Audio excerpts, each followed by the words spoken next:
Hello hi नमस्कार। आज एक नुआ कहानी सहित स्टोरी विथ प्रताप को आपण मान स्वागत। सेदिन मोर ऑफिस जावाकू इच्छा नथिले भी सेमिति किसी अर्जेंट काम पाई ऑफिस जावाकू पड़िला। देहटा ठीक लागु नथला, तथापि गाड़ी धरी बाहरी गली। जाऊ जाऊ अधा रास्तार मुंड टिके बुले देला भल लागिला। बाइक को रास्ता कड़े साइड करी स्टार्ट मारु मारु मु अचेत ही तले पड़गली। परे कौन होता मु किसी जानी पारलिनी, किंतु जेतेबेले होश आसिला मु निजको हॉस्पिटल पाइली। पाखरे थिबा नर्स को पचारली, दीदी मु एठी को केमिति आसिली, किए मते आनिला?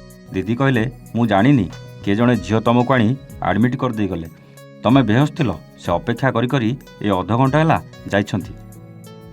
हॉस्पिटल बेड रे थाई मु मने मने चिंता कली, किए से झियो? एते बड़ सहर रे समस्ते एठी व्यस्त। रास्तार पड़ी मरीगले भी केही काहाकू पचारिबे नाही। समस्ते एठी एमिति आगको अनेकी बाट चलती, जेमिति केही काहाकू चिन्हि नाहांती कि जानी नाहांती।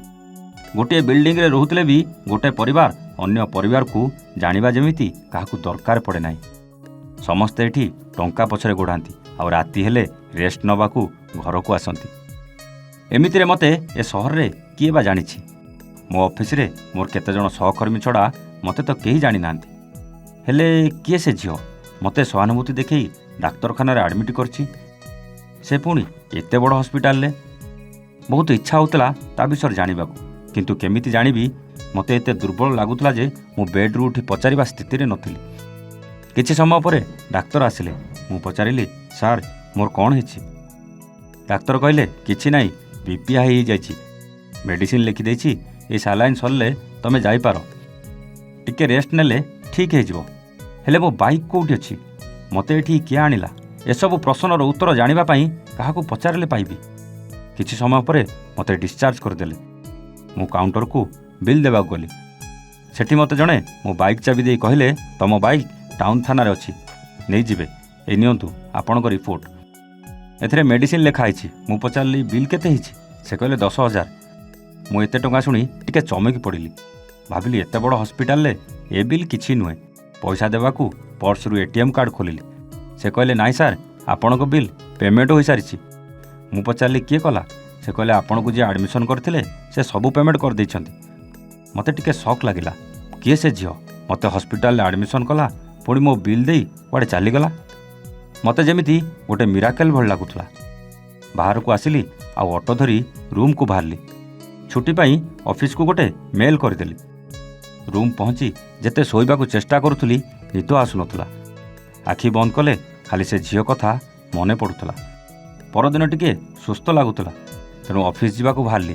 आ जिबा रास्तारे से हॉस्पिटल गली।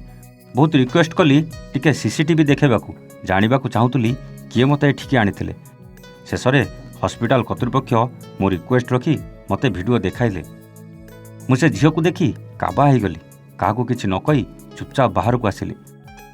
आ सेदिन घटी जाइथिबा प्रतिटी घटना मो मस्तिष्क रे घुरी बुलिला। हेले जूली एठी कोन करूछि? से तो अमेरिका रे थिला। हाँ, जूली मो पिलादिनर सांग। गाँ रे आमे केते मस्ती करिछु, गाँ दांड धूली रे केते गड़ीछु, ड्रेस खराब करी घरे जाई माड़ खाइछु। बोऊ भौका, लुचकाली, चोर पुलिस केते खेल आमे खेलुथुलु। से गाँ नई आ आंब बगीचा आज भी आमको केते मिस करुथुबो। जूली आम घर पाखरे नंदननाग झियो। गाँ स्कूल ले पाठ सरीगला परे से सहर को पढ़ा चलीगला। मो बापांगर सेमिति पैसा नथिला। मु आम गाँ ठू टिके दूर थिबा स्कूल को जाउथली। सबुदिन 3 किलोमीटर चाली चाली स्कूल को जीवा आसिबा करुथली। साइकेल टे किनिदेबाकू बापांग पाखरे भी पैसा हो नथला। जेबे छुट्टी रे जूली घर को आसे देखा हुए। बास छुट्टी सरीगले पुणी से सहर को चली जाए। स्कूल परे कॉलेज आ कॉलेज परे से एमबीए करी अमेरिका चलीगला। ता बापार बहुत पैसा थिला। मु बहुत कष्टरे आईटीआई करी गोटे कंपनी रे चाकरी करी इंजीनियरिंग पढ़िली। आउ एबे भल जगार चाकरीटे पाइछि। हेले से जूली अमेरिका कहीं आसी? केबे आसिला? मते से केमिति पाइला?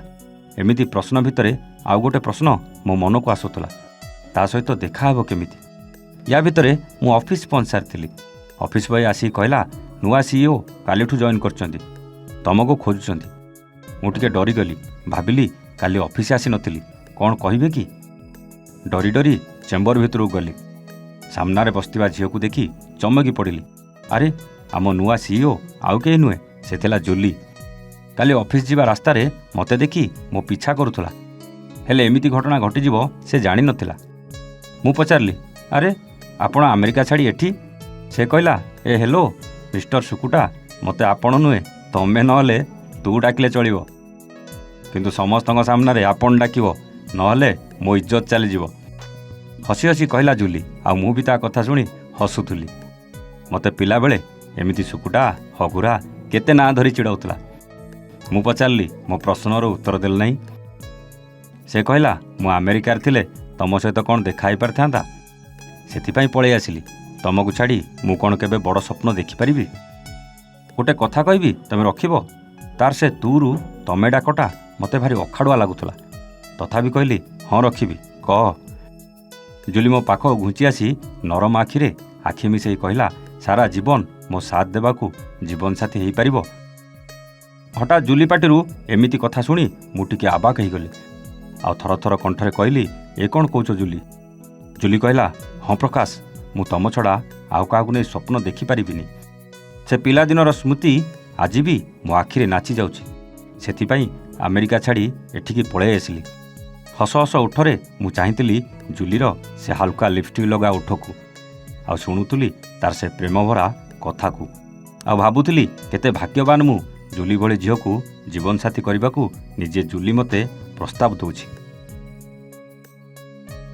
ଯଦି କାହାଣୀ ଆପଣଙ୍କୁ ଭଲ ଲାଗିଥିବ, ଲାଇକ୍ ସେୟାର କରିବାକୁ ଭୁଲିବେନି। ହଁ, ସବସ୍କ୍ରାଇବ୍ କରି ବେଲ୍ ଆଇକନ୍ ଦବେଇ ଦିଅନ୍ତୁ। ଏମିତି ହୃଦୟପୋଷୀ କାହାଣୀ ଆପଣଙ୍କ ପାଇଁ ସବୁଦିନ ସନ୍ଧ୍ୟା 8ଟାରେ ନେଇ ଆସିବୁ।